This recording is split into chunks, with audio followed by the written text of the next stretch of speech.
Welcome back to the program. You're still watching Daily Politics. Let's bring in our guest now, Honorable James Iliya, the Commissioner for Information in Adamawa State. We're going to speak to recent developments in the state where the political atmosphere has been charged because of certain reforms that have been undertaken by the state government. The State Assembly is currently looking at reforms that would alter or at least make some improvements with regards to administration of emirates and chiefdoms in Adamawa State. And a memo that has become public has insinuated concerns about the possible removal or loss of traditional title of the likes of Atiku Abubakar because of the quote-unquote indigenization of kingmakers in Adamawa State. Honorable James, thank you so much for your patience. I appreciate you for joining us for tonight's conversation. First and foremost, let's talk about the motivation of the Adamawa State government and why it is embarking on these reforms. What can you tell us about what is the motivation behind all of this? Thank you, Mr. Abdullahi. I hope you are hearing me. Yes, we can hear you just fine. The governor of Adamawa State, in person of Right Honorable Ahmed Fintri, has in recent time embarked on a lot of reforms from various sectors of the economy and other aspects of the Adamawa State. And traditional institution is part of the reform that the governor is right now embarking upon to ensure that there's a sanity and clarity defined in respect to the traditional institutions. The matter in the Adamawa State House of Assembly and the circular that was issued out by the local government chieftaincy affairs very clear. First and foremost, the matter at the State Assembly states that in case a king is indisposed, may be sick, and maybe he flies away, or he may be in the town, but he cannot perform his responsibility as a king. So instead of the kingmakers appoint anybody they like to stand in for the king, the law is saying that no, this time around is not like that.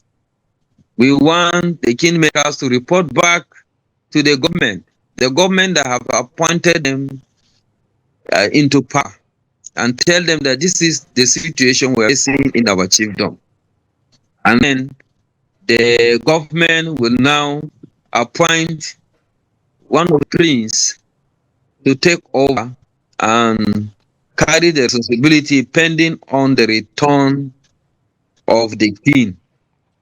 And this is very clear, and I think it has cleared out the ambiguity that has taken place few years back, where kingmakers appointed a particular person on behalf to take responsibility of a king, and there's a lot of commotion, complaint here and there. Government have to come in order to address and appoint the caretaker to take care of the particular of that chiefdom. So this is what is happening right now in the Adamawa State House of Assembly. It has passed the second reading, and I want to believe it will pass the third reading and be assented for proper coordination and directives by in the traditional institution. And the other one is in respect to the circular issued out.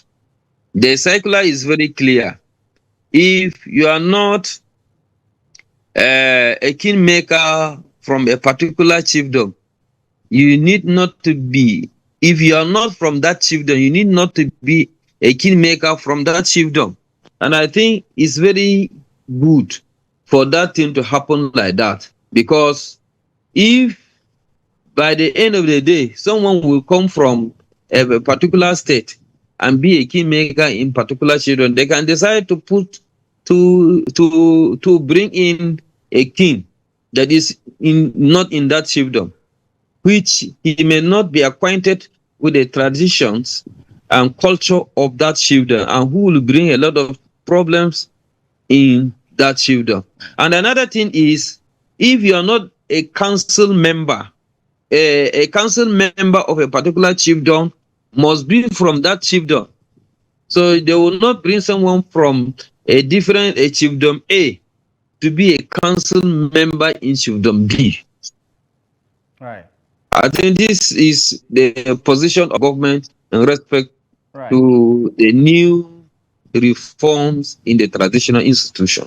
And obviously, the name Atiku Abubakar has become the main focus of this conversation. And I know you've been inundated with questions about what becomes of his fate. Is he going to lose his title as the Waziri in Adamawa? Talk to me about that, because clearly the Waziri, as the secretary of the Abdullahi Ahmed chiefdom itself, means that he's a member of council. Does this then mean that he effectively would lose his position as Waziri in Adamawa because he's, say for instance, he's from Jada, not from Yola Emirate? So thank you. The reform or the law we are making in the state is not directed to a particular individual. So people are misrepresenting or misinterpreting the law.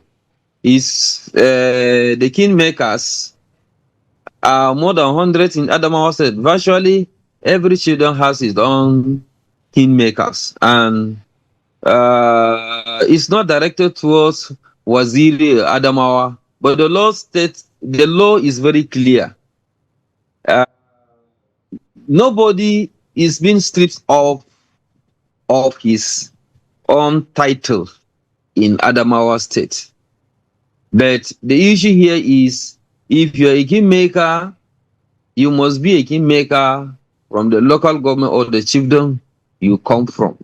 And if you are a council member, the council member will come from that particular chiefdom. I don't think in the likes of Waziri, he's been stripped of his own title as a Waziri Adamawa. But I think we should go by the law, and when we go by it, the law will help us a lot in the traditional institution in the state. Right. And what do you make of how this conversation is fast becoming political? Because the public seems to believe that there is a falling out between Atiku Abubakar and Governor Ahmadu Umar Fintri. I mean, there have been political allies and the build up to 2019 and in 2023, but most recently they've not been seen in public, and of course people are drawing their own conclusions that this reform is going to target his traditional title as Waziri in Adamawa. Give me a sense of what you can say for sure is not going to happen because of these reforms. Thank you. People always bring politics into the business of the day, particularly when we are in governance. We need to separate politics from the governance. And what we are currently doing as a state, and in fact, last year, governor made it categorically that the issue of politics should stop, should not arise in 2025. So what we are doing is completely governance. People want to bring politics into it because of maybe their sentiment, or because they want to bring problem between the former vice president and our governor. But I want to make it clear today to the people that our governor still respect the former vice president of the Federal Republic of Nigeria, and he is still his own boy, because the governor often called him a father. So he still remains our father in the state. There's no doubt about it. We respect him. He's still our leader. So it's the people that are joining issues to ensure that we are enjoying between vice president, the former vice president, our governor has been distorted. But I want to tell you that even today, governors still respect the former vice president and we still give him high regard in respect to his position and his influence in the state. Right.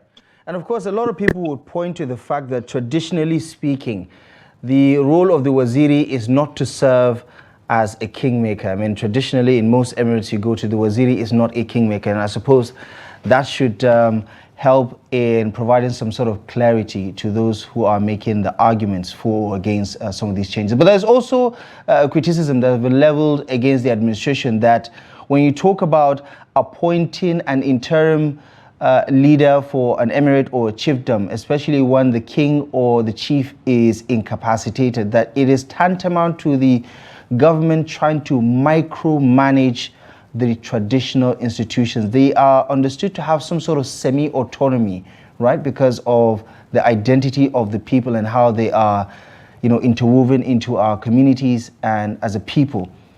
Do you think that that is a fair characterization of it? If the government wants to be a part of the day-to-day of the traditional councils, that it's fair that people are saying that this is micromanagement at its highest? Thank you. I think this one is also people's opinion. Our constitution in the country clearly spell out the duty or the responsibility of the president and that of the vice president. In case the president is indisposed, this is how this is what the vice president would do, and equally to the deputy governor. But it is not in this case. In respect to our chiefs, emirs, and our chiefs, there is no vice emir or vice chief. So the law is not so specific about them. So we need to come out with something that help us as a government in the state in order to clear out all these uncertainties. And that is why the governor is not participating in any aspect of the traditional institution, but is giving them a guide so that anytime, any moment, a king or any king, any chief, any emir in the state will know that this is what is obtainable as a traditional institution in the state. In our state, the kingmakers, they are the ones that are nominating their chiefs and then submit the list to the governor for approval. And so that will equally continue. There is no any external or direct or indirect influence the government will make in the process of appointing our emirs and chiefs in the state. This is the law. And the community where there is no law, there will be a question and commotion everywhere. So we are trying to give the direction to how things should be. I think people should allow the governor of Adamawa State for taking the giant step to ensure that he corrects errors that has not been corrected by the previous government. Right. And finally, Commissioner, just before we let you go, let's talk about this further concern that people have about the top-down approach, that the government is, taking these decisions without the buy-in of the traditional institutions themselves. How much input do the royal fathers and the chiefdoms have over what is actually taking place right now, especially with the State House of Assembly? Thank you. There is nothing governor will do in the state without making a consultation. And even this law itself, I want to tell you that traditional institution or our emirs and our chiefs are happy about it. It's only people that are making noise. Our traditional leaders, our traditional rulers are happy with this development. And they can sleep now and not that. Since it is government that bring them and approve and give them the mantle to lead, taking a decision on behalf of them when they are in court, I think is something that will secure their seat and will make them also know that they are also in the same hand. So it's only people that are making traditional institutions are happy and they applaud this decision taken by the state government. We are only pleading that the state assembly will approve this and send it, and send it for assent by the executive arm of government. That is His Excellency, Right Honorable Ahmadu Umaru Fintiri, to send it and also give direction to traditional institutions. And in a few seconds, your final message to the critics who say the governor is changing too many things with the traditional institutions in such a very small period of time, and there's a very good chance he could break the threshold, so to say, that these changes can actually endure. What do you have to say to critics who think that this is too much change in such a very short time? Thank you. This is a presumption. Clearly presumption, and I think a society that does not embrace change is doomed to suffer. So our people of Adamawa State, particularly the critics, should know that changes in the traditional institution is very key and is part of the development we are expecting in Adamawa State. So they should embrace it with good faith. Governor is doing all these things in good faith to ensure that the errors have been corrected. So they should embrace this and pray for the governor to succeed and make the necessary reforms to transform Adamawa State completely, so that the next governor coming, he need not to suffer. Already, the good thing has been laid down for him to follow. All right. Honorable James Iliya, thank you so much for taking the time. I appreciate you for your analysis and insight on this conversation. Thank you so much for joining us on Daily Politics. Thank you, Mr. Abdullahi. All right. And that's our show for you tonight. Thank you most kindly for joining us. Daily Politics returns tomorrow, live and exclusive on Trust TV. Until next time, I'm Abdullahi Ahmed. Thank you for your time and good evening. We'll see you soon.